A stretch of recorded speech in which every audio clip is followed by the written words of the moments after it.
How do you now fight the battle of people's opinions? Because many people are battling with what are people gonna say.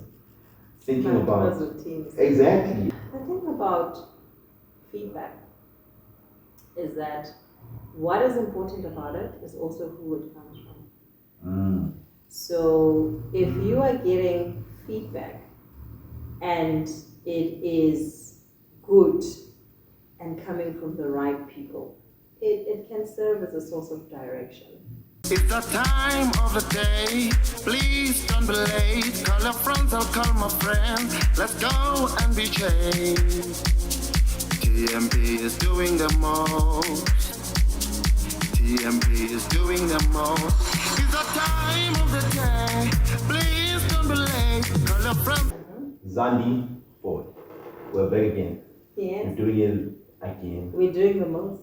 We're doing it properly this time around. I realized the previous interview we were kind of like restricted with the nature of the content because it was subject specific. So this time around I was like, no man, I need to have you back. I'm glad. Yes, because I know that there's something. You said something in that podcast and we're going to get on it now. But I want to first give you the opportunity to tell the people, if you had a chance to let the people know what you want them to know you for, what would you say? What I want them to know me for. Well, I'm in terms of, like I said in my previous podcast, in terms of roles, I like the roles that I play in different people's lives.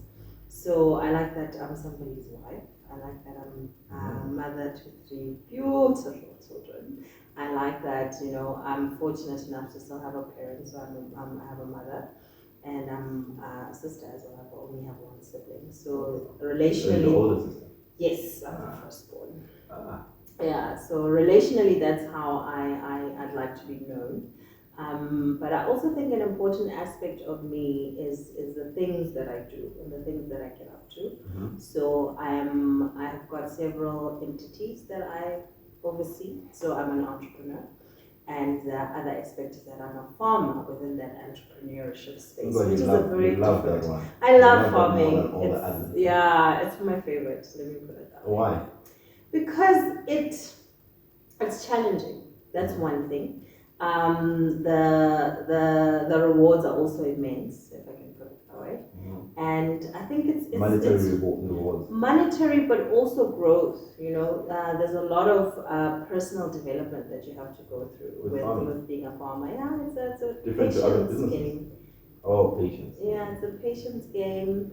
It's a nature game. It's also a generational game, because when you get into farming, you get to understand that it's the kind of business that you can do it generationally. It doesn't have to be limited to what you do now. I know a lot of other businesses have that nature to them, but I think farming is the mother of all professions and industries, actually. When did you start with that? I started with that 2 years ago, but I'm a third generation farmer. Okay. So my grandparents were farmers. My mom didn't necessarily get into it, but yeah, we've had the farm for about 50 years now, 40 to 50 years now. What are you farming? I farm maize and soybean. So I'm a crop farmer for now, but I would like to get into poultry farming at some point. Oh. Yeah. It's interesting how this farming was just back in the days. I mean, I come from a background of farming as well. My uncle is a farmer, a very strong farmer.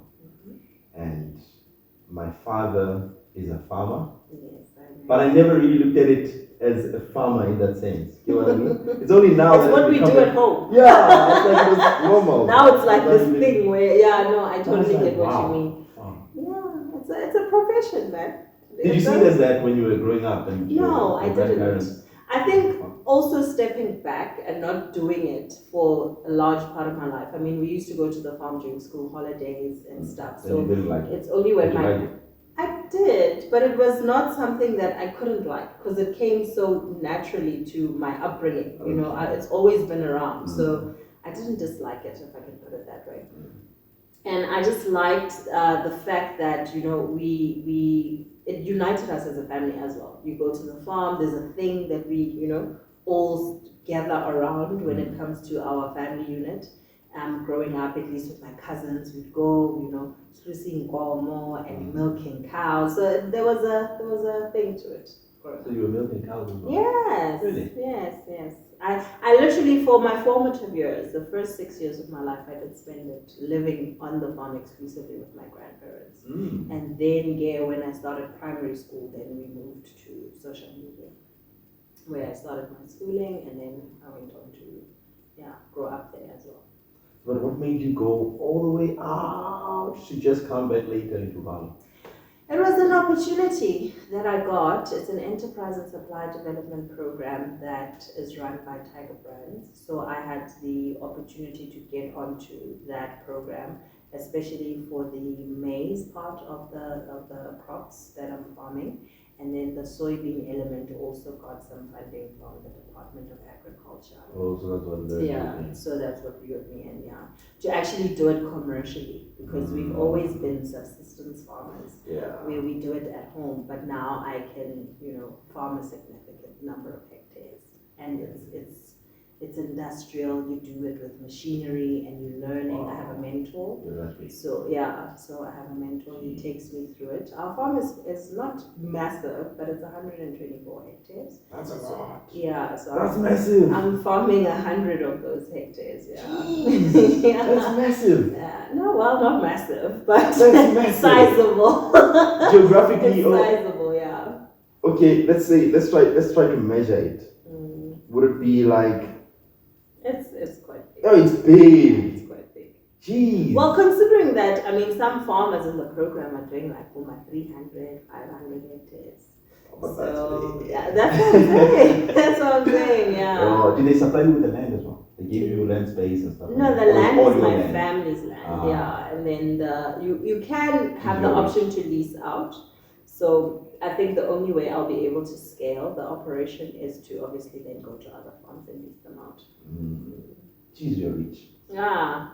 Flipping off. I was.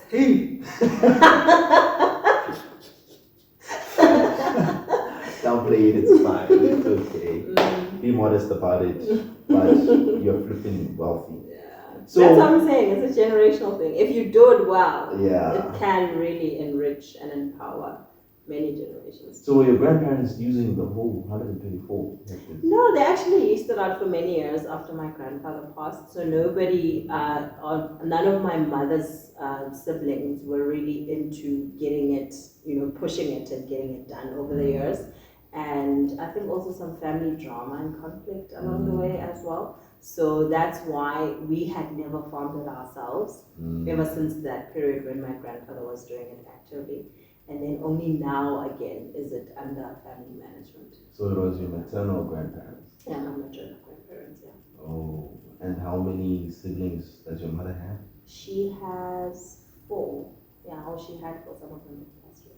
Oh. So how were they okay with you now running the farm?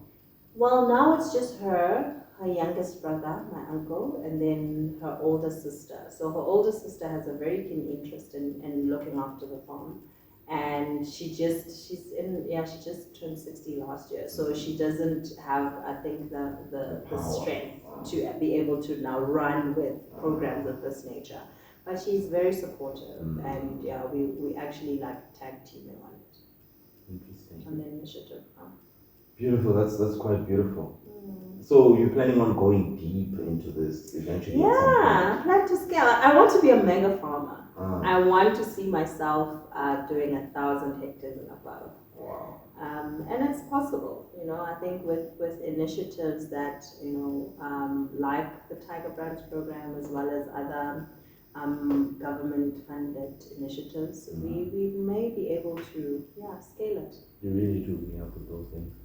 I can. I'll try. Let me get in first. Let me get in there first. You're already farming 124. I'll open the door. I'll leave the door open for you. Let me put it that way. You're already farming 124. Right. If I can just farm 8 hectares, it's not much, but it's something. It is. And like I'm saying, those subsistence methods and that commitment and understanding. Imagine when you can scale it, all the more. It can flourish quite quickly. No, we'll talk behind the scenes. Oh, definitely. Definitely to me. I want to be wealthy like you. Ah, Jeez. yeah. It is the Lord who gives us the ability to gain wealth.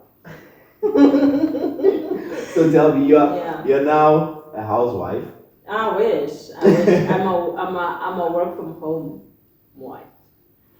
Work from home wife. Well, you have like 80% of all the housewife benefits. Well, I'm not sure about that percentile, but So I do have the benefit of working from my own home. I do have the benefit of picking my children up from school and dropping them off. I do have, the privilege of doing mothering the way and on my terms, if I can put it that way, without an employer who's going to make demands on my time. I do have a lot of demands on my time when it comes to the work and the farming and the other projects that I work on.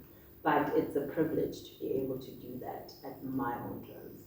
Jeez, that's beautiful. I admire that. I wish my wife could do something like that.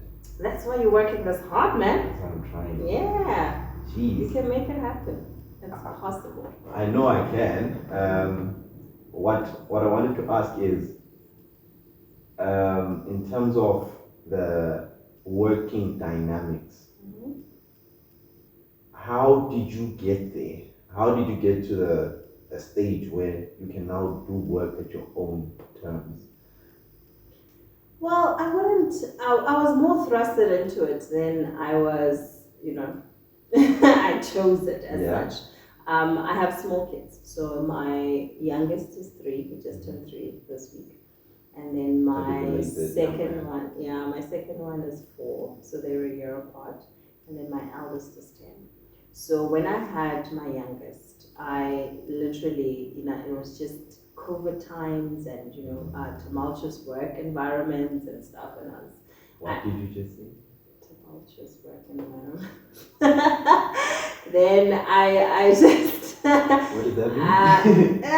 No, like environments that are volatile, if I can put it that way. It's tumultuous. Yeah, it's tumultuous. Wow, please have your books out, guys. Have your diaries. Stop it. So, but the point is, then I think, with COVID coming and the mass exits that were happening at that time, I was unfortunately one of those casualties. And I thought, okay, with this coming and being thrusted upon me, it might give me an opportunity to develop the businesses that. Were you entrenched? Yes. Where were you working for? I was working at different NPOs. Oh, I see. So did it stop working during COVID? So Yes. there was no work going on. No. So it was inevitable. No, not that there's no work going on, but when it comes to roles within an organization, when crisis hits, and especially crisis that has massive financial implications, you tend to look at your staff structure and look at what roles are critical to keeping the business alive and what roles you cannot absolutely afford to keep on board. So it's one of those business elements that are unfortunate if you are a casualty, but very necessary if you want to keep and sustain a business. That's quite interesting. I think we're just going to move in that direction for a second. Yeah. For a reason that it also applied to me in a certain way. And I just wanted to understand the psychology. What you just mentioned now, it's business terms, but what I'm trying to understand is it possible for someone, regardless of the role they're playing, to strategically craft their importance in that company, such that even in times of tumultuous events, I did it to myself. I did it to myself. They are still secure. Their confidence is still intact in terms of securing their employment. I think in business, nothing is certain. And I think the permanence of permanent work is becoming less and less of a reality. So unless you work for the government, it's a very different story altogether. But I think if you are going to add value in any organization, value is a perception thing. You see, so you can add value, significant value to an organization, but you unfortunately, maybe when it comes to the actual cost of you being there is just way too high for them to be able to retain you. The second element could be that you add the type of value that is also relational, because sometimes some processes are relationship biased than they are processes and systems biased. So if you build the right relationships in an organization, you might be able to survive some culling when it does happen. With the important decision makers. With the important decision makers, of course. Yeah. So I think it's two ways. Also, maybe the luck of the draw sometimes. Yeah. You may just very well be lucky more than anything else that you stayed on board. So I'm trying to get to a point where instead of much depending on luck, you sort of like craft a way to secure yourself in a way, because like for example, I do believe in your case, as much as you were retrenched, the way you positioned yourself is such that didn't hold you back. And here you are now, you're a work at home mom, doing all this other work, which I'm sure it was like 10x what you were getting where you were working. Even as a potential of 100xing. So the way you positioned yourself, the way you came up, you secured yourself. So we can't say you secured your employment where you were working, but you secured your income stream because you were not held back by that thing that held you. The most important thing that you need to understand about work is that you are trading skills for money. Yes. So your skills don't go away when your working environment changes. Yes. So you need to be able to use your skills Yes. in different settings. You need to be able to learn how to transfer your skills to different contexts as well. So I will make you an example that when I had just stopped working, because I was still on maternity leave, and then when I started, getting into it, I did gig economy work, and gig economy is working online. Okay. So one platform that I used to work on was called rev.com. And on Rev, it's a transcription website. So you transcribe videos as well as, I did that. And you learn, it's because I have English skills and I have writing skills. So I'm able to transfer my skills into a context like that. I worked in the gig economy, I earned some money, it's flexible, you can do it as and when you want to. And I can take up other projects as well. I can go on Upwork, on online employment platforms where you position yourself, you put together a profile, and then you bid for work as well. So some work comes out, and then you send out a proposal to say, I'd like to make myself available for this job. And if the client chooses you, then you work. What is that platform? It's called Upwork. Upwork. UP work. I think I've seen that recently. Yeah. So it's competing on the same level as Fiverr. They're competitive. Well, Fiverr, it's that kind of work, but Fiverr is more graphic, type of work. I don't know how much they've scaled. Have they now? Oh yeah, because I use Fiverr for design work and stuff, so I know it from that context. But Upwork is more your professional services. So if you need a project manager, if you need someone who is going to, do maybe different things like analyze a document for you or something, it's not necessarily like design orientated work only. There are design jobs there, but it's not exclusive to them. Oh. Yeah. Because that's where I edited my book was edited and typesetted on Fiverr. It was not great. The work was not great. That's the thing about $5 or $20 or whatever it is. I had to redo. Well, it's the typesetting work that was okay, fine. Yeah. But the editing work, I was not happy with the work, so I had to re-edit myself. So eventually, the final product of my book, I re-edited myself. That's the risk of it. So like medals on my shoulders, like, geez, did I edit this to come out like this? Yeah. That's dope. It is. But interesting that you harnessed all those skills and you were doing that while you were working. Yeah. And while I was transitioning to figuring out what I really wanted to do in the business space, and then when I figured that out, then I went for that. And then as opportunities come, because that's the nature of entrepreneurship, as opportunities come, then you position yourself to be able to take advantage of them. So that's just been my journey. But the crux of the matter is that you use your skills in order to perform different functions that are going to help you to earn an income at the end of the day. Interesting. Now let's try to merge that with confidence. Yeah. Because I have a program. It's got a launch late March, early April. Okay. It's a peak performance and confidence coaching program. Oh, nice. It's for executives, middle management, women in corporate, and entrepreneurs, to sort of give them that security, the confidence in themselves by improving their performance in whatever they do.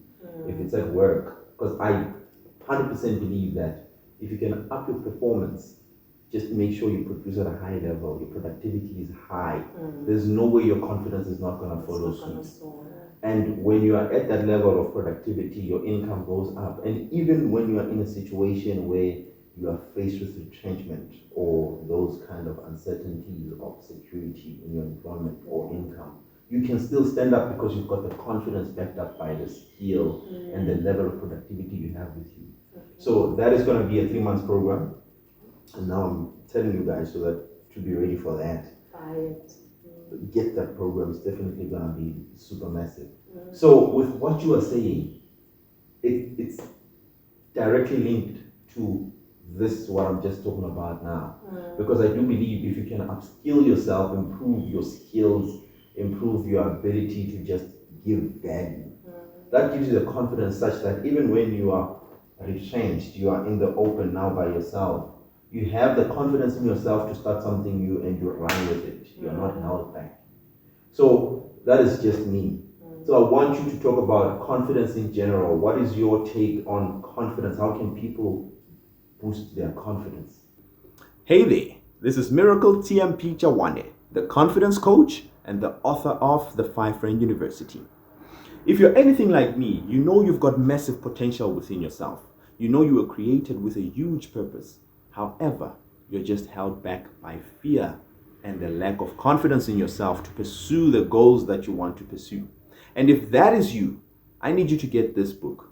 Get this book today because it's going to help you conquer all those fears that are holding you back, the insecurities, the lack of self-confidence, and it's going to help you gain that confidence in yourself and be able to push towards your dreams and goals without any limitations. So get this book today from themiracleperspective.com/5 Rand, or click down below. There's a link that's going to lead you straight to the website where you're going to order the book and it's going to be shipped right to you. It's going to help you overcome your fears and gain the necessary confidence in yourself. I want you to have this book and I can't wait to see you holding this book and improving yourself. It's finished. To me, confidence goes hand in hand with courage.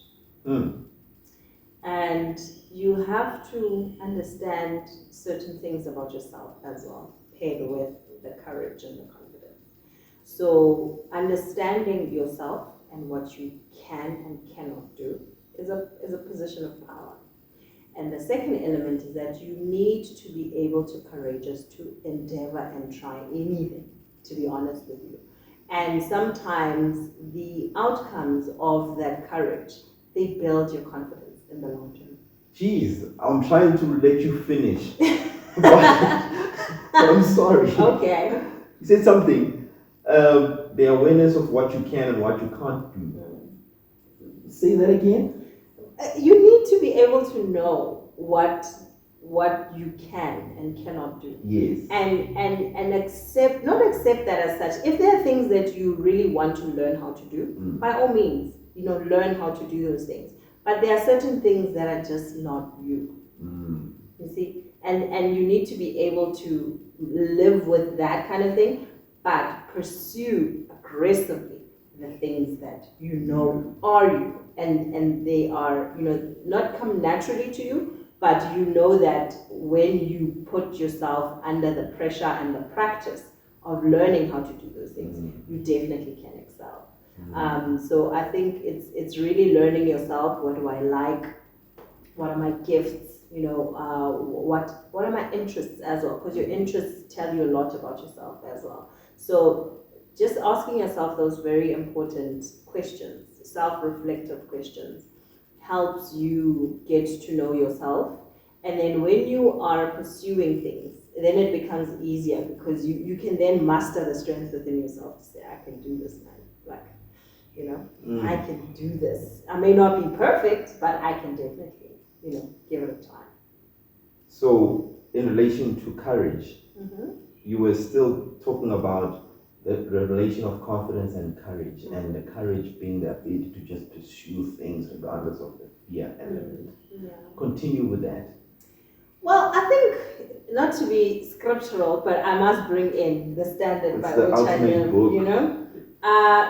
when God always says, and He always says this to every person that He sends to do any great thing, be strong and very courageous. That's what He says. Be strong and very courageous. So strength, courage, trusting yourself as well in that what I can and cannot do element. And also surprising yourself sometimes that you thought you couldn't do something and you're like, hey, actually, I have capacity, to be able to do something that I didn't naturally think that I would do. So the courage element is important because you have to dare, you have to be bold, you have to be ambitious as well, to say, okay, I'm punching way above my weight, but I'm gonna punch anyway. You see what I mean? So I think courage is a characteristic of any great leader and anybody who wants to accomplish great things. And that's one. Very interesting. When does one now draw the line between these are things I can't do, these are things I'm good at, or these are things I can do, and now trying to fix the things they can't do because they're necessary for something they want to do? How do you draw the line there? And how do you go about that? Because someone might be like, geez, what a message of relief. She said I must just focus on what I'm good at. I didn't say that. Because that's where your confidence comes from, in understanding what you're good at, what makes you, and less on what you can't do. Look, I really think that human potential is infinite, to be honest. So if you want to be something, if you want to be something, most importantly, whether it is an actor, but you feel like you're shy and so you have to be able to build up the skills and the, what can I put it? Yeah, it's skills one, but also the personality, because sometimes you shape your personality. You don't just, let it be, I am this way. So you have to be able to pull those things out of yourself because they're there. You have to pull them out. And that pulling is up to you as to how aggressive are you going to be or how timid are you going to be. And if you are choosing to say, I am going to be the best at this particular thing, and you feel like you just don't have the skills and the tools to do it at that time, then you find out how it gets done. What does it take to be an actor? What does it take to be an entrepreneur? What does it take to be a dancer, if that's what you want? If you feel like you've got two left feet and you really want to get into dancing, there are dancing schools. Go there. Learn the rudimentary aspects of what it takes to be able to build a skill. And I really believe that if you put your mind to it, you can do anything that you want to do, but not neglecting the fact that there are certain things that are inherent and that come naturally to you and that are easy for you. So that process might be easier. I mean, for instance, I have a daughter who's very artistically gifted. She's a good artist. So if she were to pursue that, she is most likely to accelerate quicker than her trying to do something that she doesn't have the natural inclination to do. You see what I mean? Yeah. So it's knowing that and then making that decision. Even though I don't have this natural inclination, I'm still going to strive to develop the skills and the acumen that's required to excel in that area. I 100% agree with what you're saying. Because the development of acumen and certain skills that you're not necessarily good at or that are not innate with you or in you, it gives you like, I mean, it's a vantage point because for the current times that we're living in, things change instantly. We've got AI taking over many jobs. We've got things that are potentially a threat to people's livelihood and what they secure themselves with, because it's easier. For example, as I mentioned that with my book, 2 to 5 for editing, typesetting, that is someone's job that could have done it and I could have paid it. That's their daily job. But now there's Fiverr where I can do it cheaper and faster and better. This person who only relies on that as a skill because because they are good at it. I think they are at a disadvantage because now they can't maneuver and kind of like pivot around to find a way of securing themselves. So when you say you have to go in that direction to strengthen a muscle that is weakened in terms of other skill, I 100% agree with that. And before you get, I see you want to say something, but before you get there, I want to say, how do you now fight the battle of people's opinions in all this, in pursuing this endeavors? Because many people are battling with what are people going to say. Thinking about exactly, and it's a very big syndrome that kills a lot of people. I do believe that if we were to overcome that, there were going to be magnificent creatives that are just unstoppable. We would see some beautiful things if people could overcome the mazotina, but what are people going to say? The thing about feedback is that what is important about it is also who it comes from. So if you are getting feedback and it is good and coming from the right people, it can serve as a source of direction for you to keep going. But if you are receiving feedback and it is not to your favor, it is criticism, in fact, and it's coming from maybe the wrong people, that could also be a source of direction for you. Depends on what you decide. So if you're going to have haters and people who are criticizing you, people who are not supporting your work, because when you are an entrepreneur, you realize just how much support is lacking, especially from the people that you had expected from. And you can either let that stop you, or you can let that fuel your fire to say that I will succeed regardless. So sometimes it's the voices that you choose to listen to. If someone important to me and someone who knows me very well gives me feedback, I also have the decision-making element still rests with me. Am I going to decide to let that define what steps I take from that point forward? Or do I have the wherewithal within myself? Do I have the drive within myself? And the passion and the dedication and the commitment to keep going even when the person that I expect to support me is not supporting me. So it really, I think it's a decision that you have to make. How badly do you want the thing that you claim that you're wanting? And if you really want it, it will come with criticism and it will come with applause. But you mustn't let either dictate the direction that you go in. I love it. Okay. And the reason why I love it so much is because the framing of this particular discussion of confidence. I asked you, how can one gain the confidence?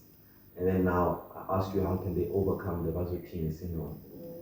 And how you answered it takes me back to the first question, which now brings me back to, for one, to get to that point where they can do and apply the things you just mentioned now, of looking at where you get the confidence or where you get the feedback from, and just being able to just deflect some of this criticism. It comes from a place of confidence. People without confidence are not able to do that. Every little thing coming at them kills them. Yeah. So if people can just go back to just a few minutes before this and just learn the skill of confidence, how you can gain confidence within yourself, then you can do this. Because I don't believe it's possible to do this without that element of affirmation in who you are and your abilities. Okay, I think that one is a very personal thing, if I can put it that way, because it depends on individual context, where you are coming from as a person. There are people whose confidence has been destroyed. Yes. Deliberately, intentionally, and repeatedly, you see. So when you're dealing with that kind of person, your messaging has to be different. When you are who? You being who?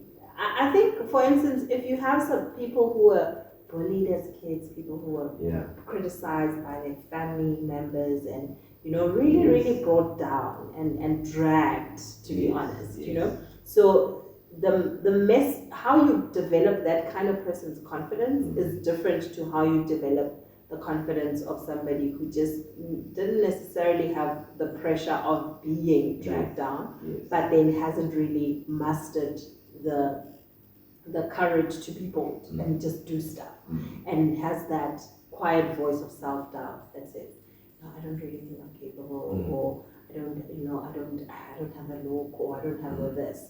But that person is easier to convince and easier to communicate and get to that point of confidence than a person who has some trauma behind their lack of confidence. True that. Just want to change the framing to what you're saying. You are taking the responsibility and putting it on us. When you are dealing with a person like this and that, it's different from when you're dealing with a person like this. I want us to take the responsibility back to the person, regardless of what they're back to the person. I think maybe my message would be, realize what happened to you. Yes. Yeah. So if you take ownership of that, and then take the healing journey of resolving your trauma and dealing with your trauma, then at that point you will be able to gain the confidence that will cause you to do the things that you need to get done. So you're on the back foot. So you're one step behind everybody else who just didn't have that kind of trauma inflicted on them. Yeah. Which I do believe, and I think it's important I think confidence is a very important thing, not only for an individual, but for everyone they interact with as well. Because the criticism we are crying about right now, the bringing down of people that we're talking about right now, I do believe 100% in the deepest of my heart that people who drag other people down are people who are lacking in confidence. So if they are lacking in confidence like that and they are bringing other people down, I think it's important that we bring up their confidence such that if the world has enough confident people, then we have less people who are bringing other people down. Because people are threatened by your greatness. Like, for example, I'd be threatened about your greatness. Like, why am I threatened about your greatness? And because I'm threatened by it, I bring you down so that it dims your light. Hey, that's a human condition, though. I don't know how to. I think that needs a deep psychoanalysis perspective. But what I can tell you for now, in this brief interaction that we have, is that building someone up also requires the willingness of that person to be built up. Yes. Right? So if you go into something wanting to develop the confidence, because confidence also goes with you knowing, what is required on the other side. And what I say by this is that if you are requiring the kind of confidence that lets you be somebody in a setting and then go back to being yourself afterwards, means that it's not performative and it's not imposter syndrome. You must get it right. Okay. So you mustn't feign confidence by masking it with imposter syndrome. And what's feign? You mustn't pretend. So you mustn't pretend to have confidence. Gosh, you mustn't and pretend to have confidence, but Guys, in I'm here for a reality, class, you know? you've got this massive imposter syndrome that needs to be dealt with. Okay, you need to understand that certain things I need to muster the courage to sit here and talk to you. But it's not. It doesn't take a lot out of me because I already have the quiet confidence within myself Yes. to do this sort of thing. Yes. You know, and I have experience as Yes. well. But when you are someone who's doing something for the very first time, Yeah. those first time jitters are going to be real, Yeah. confident or not, you know. Yeah. So also understand the chemistry behind confidence and knowing that you may need it for certain settings, but you don't necessarily need it absolutely all the time. I think you need it absolutely all the time. Okay. The difference is how you show it. Because True, it yeah. can come across as arrogance if it is wrongly applied. Like in the situation where you just mentioned, you're comfortable talking about this because you have the experience, you have the knowledge, you have everything it takes. As compared to someone who comes here with confidence but has nothing to offer. They know nothing, that's arrogance. It's not confidence. We know you believe in yourself, guy, but you have nothing to offer. You're coming here in this company, you're auditioning for this job, interviewing for this job, and you have zero experience in this, and you come there and be like, I'm the best in this kind of thing. That's arrogance, it's not confidence. So it's a line. I think there's a line that we need to draw. There's confidence and there's arrogance. Don't cross the line and go into arrogance by trying to be the great in things you don't know and understand. Well, I think some people, I always forget quotes. It was in my head now. But sometimes, fools and people who are really like daring accomplish so much more than people who know it all. Like, I know, but you just don't have what that guy has to stand up and say it and do it. And look at our government. Yeah, Like, look at come on, you see what I mean? So sometimes you that's what I'm saying. For me it's a setting thing. I know how to sit in a boardroom and I know how to make my voice heard. I don't need to speak the loudest, but my input and my contribution will be made, right? And it's a quiet confidence that develops over time. Learning how to read the room, knowing the context and the settings that you find yourself in, and what is required in those spaces. It takes time. It's not something that you just. But just being a bull in a china shop and just running around with your confidence all haywire, that also cannot serve you. I think to some point, you see. Yeah. So confidence also needs to you need to know how to apply it, like you rightly said, in different settings. Agreed, and I like the fact that you mentioned your silence, but you're confident. You're not loud about it, but you're confident. You're not the loudest, but you're confident. Because people often confuse loud with confidence. And those are very different things. You find the most insecure people who don't have a healthy sense of self-awareness being the loudest. I was that at some point. For a very long time in my life, I was that. I used to come across as confident. Many people were like, this is the most confident guy we know. Because I'm generally an entertainer. I'm an entertainer and a performer. So. Well, I can attest to that. I've had several experiences with you. Really? Yeah. And you see my. It's not easy to hide. So no, okay, we digress. So I've always been an entertainer and a performer. So when I have spotlight, I shine. But that was undersurfaced by many insecurities, many thoughts of what are people thinking about me doing all of this. So you were overcompensating. I was overcompensating to a point where I resorted to being a clown. I became overly funny, overly clownish, and I was never serious because I'm scared if I'm serious, it's going to expose my insecurity of I don't really know this stuff and I'm not really it. So I already have this reputation of being this people's person, everybody loves me. So if I dare do anything serious, that whole thing, I'm just gonna degrade myself at an instant. So let me rather be funny, be this unserious person, so that even when I make mistakes, people think I'm joking. But isn't that an identity issue more than It was that, confidence 100%. issue? It was that. And it's very interesting that you're putting that, and it's what I wrote about in the book, because that was my transition process. My book was me dealing with all of this. So, because of the lack of an identity crisis, you can't be confident in what you don't know. So when they say believe in yourself, what is yourself? Yeah, For most people, there's no self to believe in. that's So it's like a message that is being pounded on a drum that is just making noise. There's no content inside. How do you believe in something you don't know?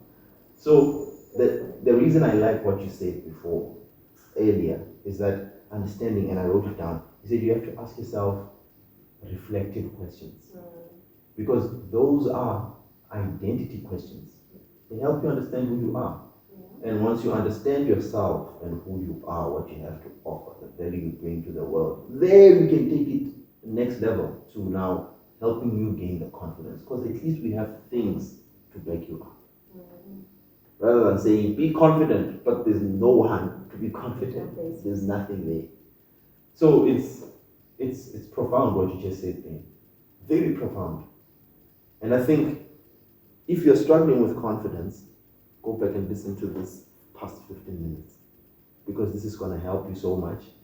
And you're not going to be, and as you said, confidence is not being loud. It's not being the loudest. I was the loudest and I was the most insecure. I know myself. That's why even now, my aura has changed in a way. I'm trying to be calm, I'm calm. But when I need to perform, I perform. So the setting you also mentioned as well. When I'm in certain settings, when I'm an MC, I'm the loudest. It requires the it, job, yeah. understand? But when I'm in certain settings, then I know how to calm down. Because now I'm more secure in who I am.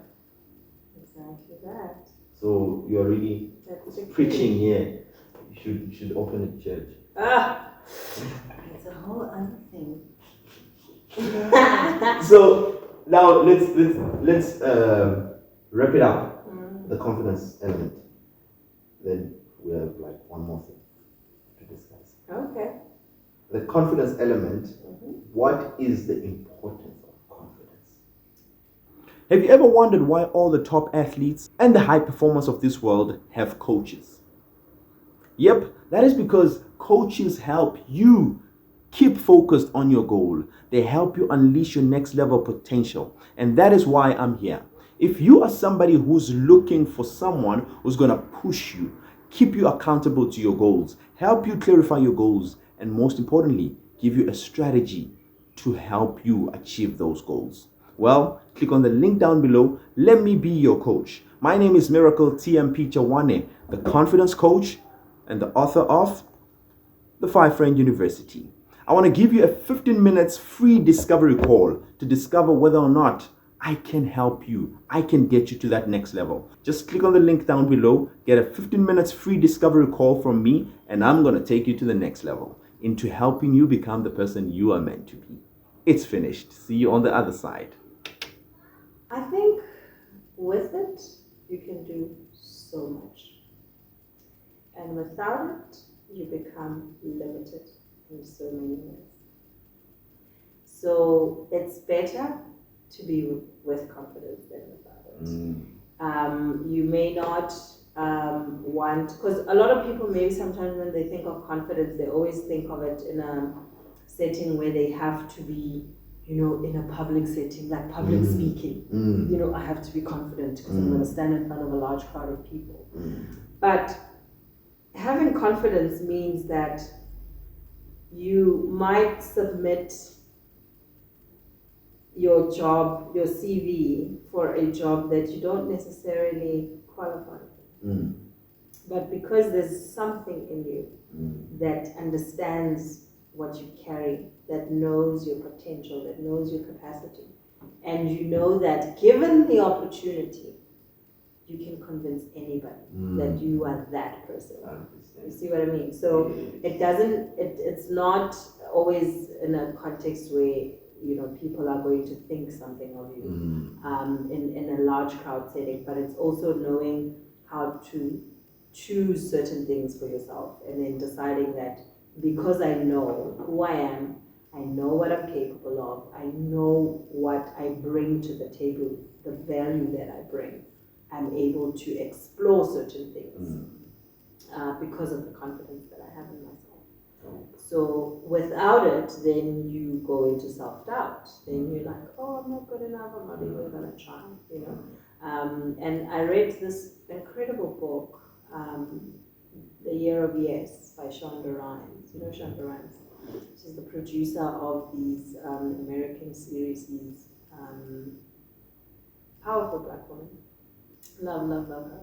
But the gist of her book was that the nature of her personality and the person that she is withdrawn, not necessarily participating in different things that she doesn't find comfortable, right? But then there's a year that her sister dared her to just say yes to stuff, because she always says no, like no this, no that, no. And she's a skilled person, absolutely amazing. But there's just a part of herself that she never explored simply because she didn't find it necessary to come out of that shell and also try different things. So confidence also comes with knowing that you can try different things, be great at them or fail at them, but you can press on and your life continues without impacting you so severely that, oh, that thing I failed at defines me.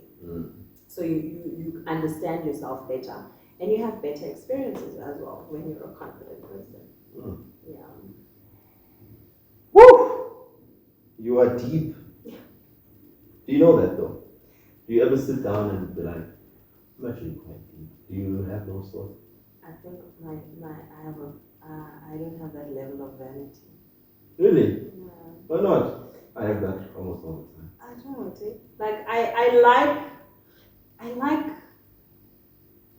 being able to share stuff and it come alive to people, right? And I think that's a gift, I think that's something that God gives you. It's not something that you develop within yourself. That's what you might wouldn't say. Come on now.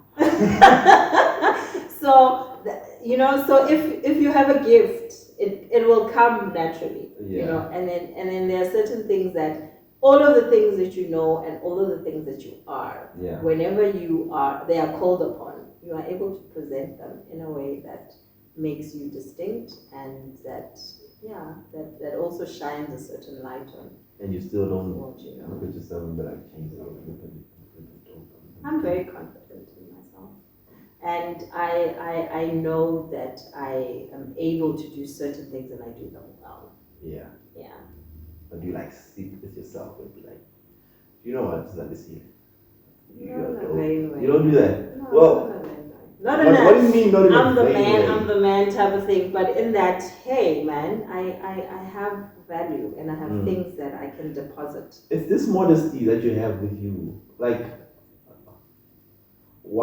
are you modest? Modesty is a good thing, no, is it not?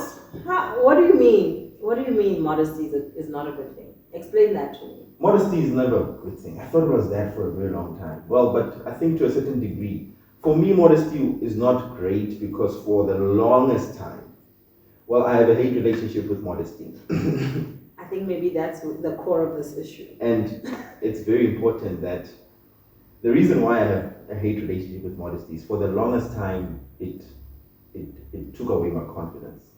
Okay. Being modest made me believe the things I was saying in my modesty. Okay. To a point where it overshined the things that I was actually capable of. Okay. So what I'm trying to say is, I came from a background where my family is one of the, we're more privileged than most of the people around the village. My father has worked really hard, so he gave us a good life. And I had better things compared to my friends in terms of things and accessibility. I went to a good school. English school, I was gonna be the best English. I would speak like Muslim, or like you. Every time I hear people speaking English Hey, like you being guys, mentioned I'm as so the level of envious. You know, Come on. I'm so envious when I hear you guys speaking the English that you speak because I'm like, I should have been there. Because my father did his best to take me to the best English schools And he did a great in job. his attempt to make me a good and eloquent speaker. Mm-hmm. But because of my modesty and my background, I took my villageness into the school. When they're teaching me how to be a good person, I will take it back to, but my friends don't have this access that I have. Oh, okay. So I would always downplay everything. I just learn the basic. Even when I'm with different people, I speak like the English of you know what. Not that it's bad, but I'm capable of speaking that other kind of English with an accent, which I would love listening to. And I can't do that. I couldn't do that because my surrounding wanted me to be modest. Or I believe that my surrounding... You imposed it on yourself. I imposed it upon myself because of seeing the environment around me. I think let's settle it at your modesty. What you consider as modesty, I consider as humility. Okay.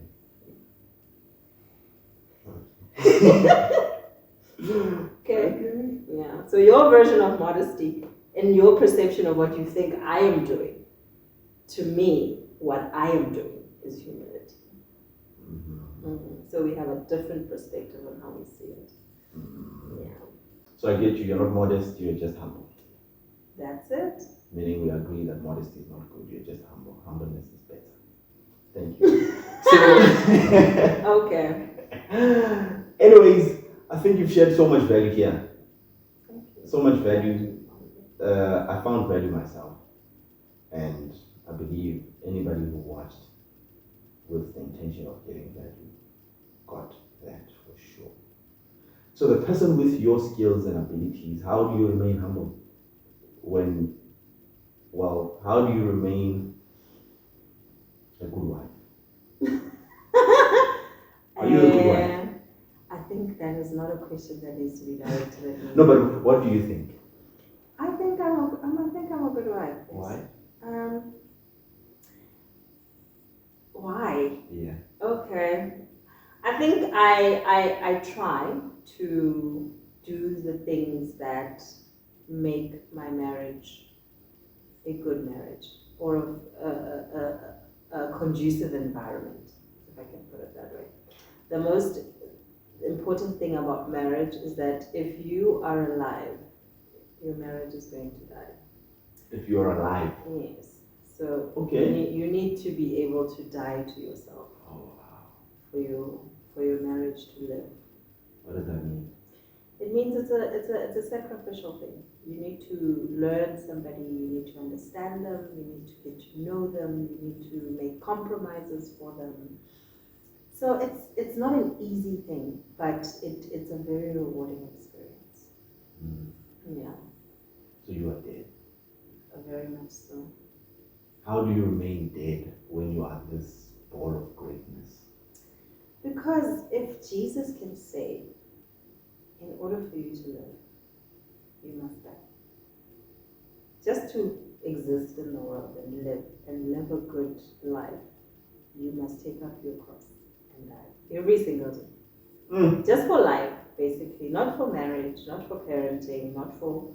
But if Jesus can say that, all the more with anything that you want to have a lasting legacy. Yeah. There's value in death. Come on now. Because when you die, then you can resurrect as the being that you're supposed to be, to do the things that you need to do. Jeez, that's the only time I actually start thinking of death as a good thing. Yeah. I've always looked down upon death. Felt like it's the lowest thing anybody could ever decide to do. But jeez. Now Jesus conquered death, hell, and the grave, and he rose. So for you to be able to rise and as the person that you need to be, you need to die to yourself. Because me, I want a lot of things. If me, I'm alive, nothing will live. If me. Yeah. Yeah, the untransformed me. I shall know. Please bring it down to this 22, 23, 24, 25-year-old lady who is aspiring to be married one day, but they still have this themselves thing going on. Please bring it down to their level. What are you talking about? What are you saying? I think, marriage requires maturity. It requires you, like I'm saying, I mean, I have kids, I'm married. So there's a lot of sacrifice that's involved in that. And being selfish and wanting what you want and wanting your way or there's no other way, So those traits about yourself need to be tempered. They really need to be tempered and dealt with. Because you are going to go into a marriage environment thinking it's all about you, what you want, what you need, and your needs, and this and that. But there are seasons when your needs are not going to be met. And it's a season, just like the 4 seasons of the year. In winter, no matter how much you want green grass, it's just not there. You see what I mean? So you must know how to discern. You must have the wisdom to navigate the things that come at you. Because the reason why we have a 50%, if not more, divorce rate is that people don't want to die to themselves. People want what they want, and if they're not getting it, then it's not working anymore, then it's not this. But thinking that marriage is just about you and only you is not going to end well. And you understand that when you got married, it's a covenant.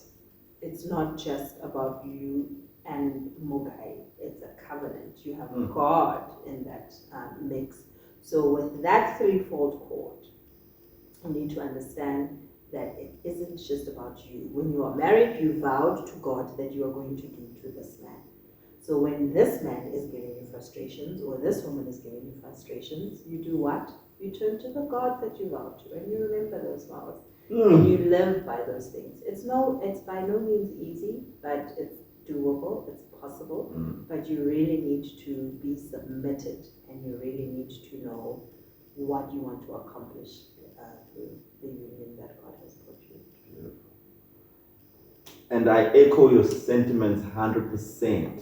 I'm not married, but I've got so many opinions about it. That's the problem. You see? And you've reflected the opinions I have about it. So I'm like, okay, maybe I'm on the right track here. Because Really? the reason I asked you, we're closing this, guys. We're closing this.